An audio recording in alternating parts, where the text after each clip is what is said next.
देखिए तीसरा सवाल दिया है कि अभाज्य गुणनखंड विधि द्वारा निम्नलिखित पूर्णांकों के एचसीएफ और एलसीएम ज्ञात करें, यानी मसा और लसा ज्ञात करना है, ठीक ना। तो ध्यान दीजिए ये तीन तीन पद है, 1 2 3 पद है। सबसे पहले हम रफ कर लेते हैं, ठीक है, बगल में आप रफ कर लीजिए उसी तरह, ठीक है।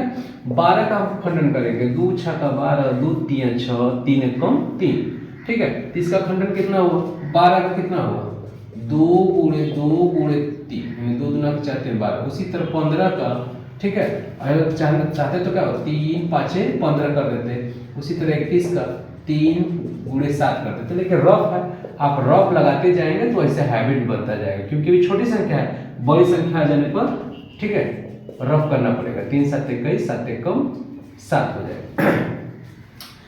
अब इसमें पूछा गया, ये तो आपका खंडन हो गया, देखिए गुणनखंड हो गया, लेकिन पूछा गया एचसीएफ और एलसीएम, तो निकलना है एचसीएफ। तो एचसीएफ का मतलब कि जो मिलता है, देखिए तीनों में 1 2 3 पद है, तीनों में क्या मिला 3 3 3, तो यहाँ 3 हो जाएगा, ठीक। अब बाकी नहीं मिल रहा है।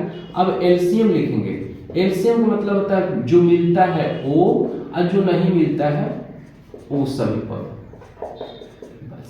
अब लिख दीजिए 3 दूना के 6, 6 दूना के 12, 5 60, 6 7 42, ठीक है, इतना हो गया।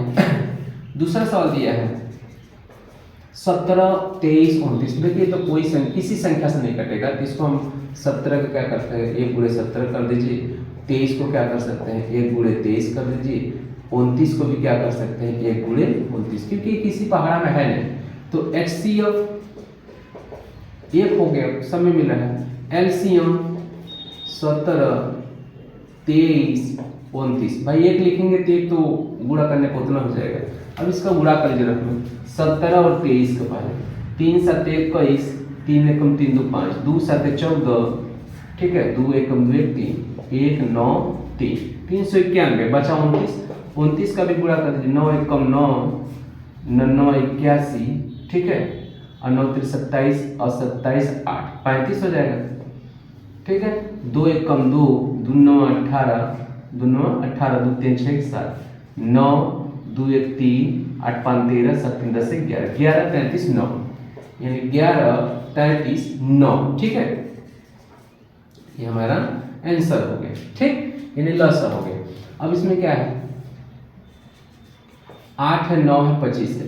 8 के मतलब देखिए 2 के पार में 8, 4 के पार में 8 का, लेकिन ये 3 क्या है 9 का भी है, 5 में 25, ठीक है, 5 में भी 25 में है, लेकिन एक दूसरे में नहीं है, तो लिख सकते हैं 8 को क्या कर सकते हैं खंडन कर दे, 2 दूना के 4 दूना के 8, 9 को 3 गुणे 3 और 25 को 5 गुणे 5, ठीक है। इसको हम देखिए या करके भी लिख सकते हैं 2 पर 3, इसको या करके भी लिख सकते हैं 3 पर 2, इसको या करके लिख सकते हैं 5 पर 2, ऐसे भी कर सकते हैं, ठीक है।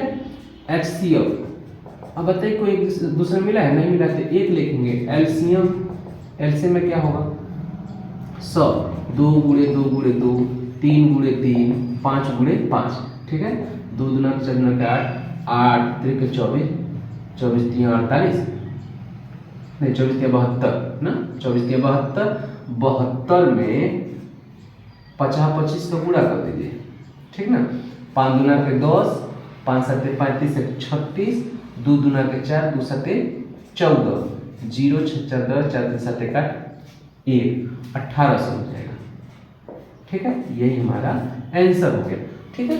ध्यान से देख लीजिए, जो नहीं समझ में आता है उसको जरूर पूछा कीजिए, ठीक है, ध्यान से देखिए।